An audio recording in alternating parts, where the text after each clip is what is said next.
إن الحمد لله وصلي وسلم على نبينا مصطفى محمد صلى الله عليه وسلم على آله وصحبه أجمعين أما بعد أعوذ بالله من الشيطان الرجيم بسم الله الرحمن الرحيم സൂറത്ത് ആഹ 115 ആയത്ത് അല്ലാഹു സുബ്ഹാനഹു വ തആല ആദം നബി അലൈഹിസ്സലാമിനെ കുറിച്ച് പരാമർശിക്കുകയാണ്. വലഖദ് അഹീദിനാ ഇലാ ആദം, ആദമിന് നാം നിർദ്ദേശം നൽകുകയുണ്ടായിട്ടുണ്ട്. ഇലാ ആദം, ആദമിന് മിൻ ഖബൽ, ഇതിനു മുമ്പ്. ഫനസിയ, അങ്ങനെ അത് അദ്ദേഹം വിസ്മരിക്കുകയുണ്ടായി എന്ന് പറഞ്ഞാൽ സ്വർഗ്ഗത്തിൽ വെച്ച് അല്ലാഹു സുബ്ഹാനഹു വ തആല പറയുകയാണ്, വലാ തഖറബാ ഹാദിഹി ഷജറ, ഈ മരം കൊള്ള അടുക്കരുത് എന്ന് അല്ലാഹുവിന്റെ കൽപ്പന ലംഘിച്ചതിനെ പറ്റിയുള്ള ഒരു സൂചന പരാമർശമാണ് ഇവിടെ നടത്തുന്നത്. അതാണ് അല്ലാഹു പറയുന്നത്. ഫനസിയ, അദ്ദേഹം അത് വിസ്മരിച്ചു. വലം നജിദ് ലഹു, അദ്ദേഹത്തിൽ നാം കാണുകയുണ്ടായില്ല, അദ്ദേഹത്തിന് നാം കണ്ടതുമില്ല. അസ്മൻ, ഒരു ദൃഢനിശ്ചയമുള്ള അല്ലെങ്കിൽ ഒരു സ്ഥിരനിശ്ചതയുള്ള ഒരാളായി കണ്ടതുമില്ല എന്ന് പറഞ്ഞാൽ ഒരു ചെറിയ നിസ്സാരമായ ഒരു വസ്വാസം, ഒരു പിശാചിന്റെ വസ്വാസം മുഖേനയുള്ള ഒരു സംഭവത്തെ മുൻനിർത്തിയാണ് അല്ലാഹു സുബ്ഹാനഹു വ തആല ഇത് പറയുന്നത്.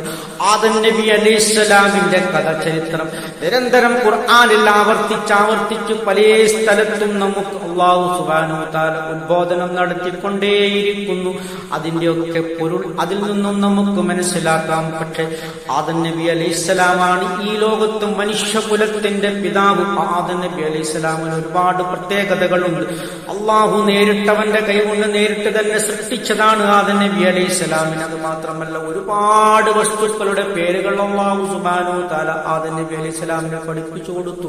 മലക്കുകളും നടങ്കം ബഹുമാന സൂചകമായി ആദം നബി അലൈഹിസ്സലാമിന് സുജൂദ് ചെയ്യുകയുണ്ടായി.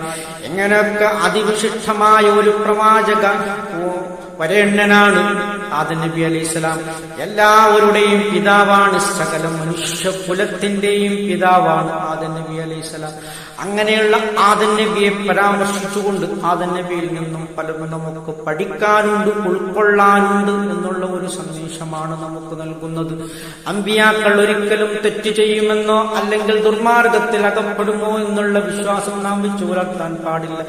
ഇതൊക്കെ ചില ചരിത്രത്തിന്റെ ഭാഗമായി അല്ലാഹു തന്നെ സൃഷ്ടിച്ചതാണ്. അത് അങ്ങനെ തന്നെ മനസ്സിലാക്കലാണ് ഉത്തമം. ഇത്രയുമാണ് ഇതുമായി ബന്ധപ്പെട്ട് വിശദീകരിക്കാനുള്ള സത്യമായി മനസ്സിലാക്കുന്ന സജ്ജനം നമ്മെ അല്ലാഹു ഉൾപ്പെടുത്തി അനുഗ്രഹിക്കുമാറാകട്ടെ. ആഖിർ ദഅവാനാ അൽഹംദുലില്ലാഹി റബ്ബിൽ ആലമീൻ.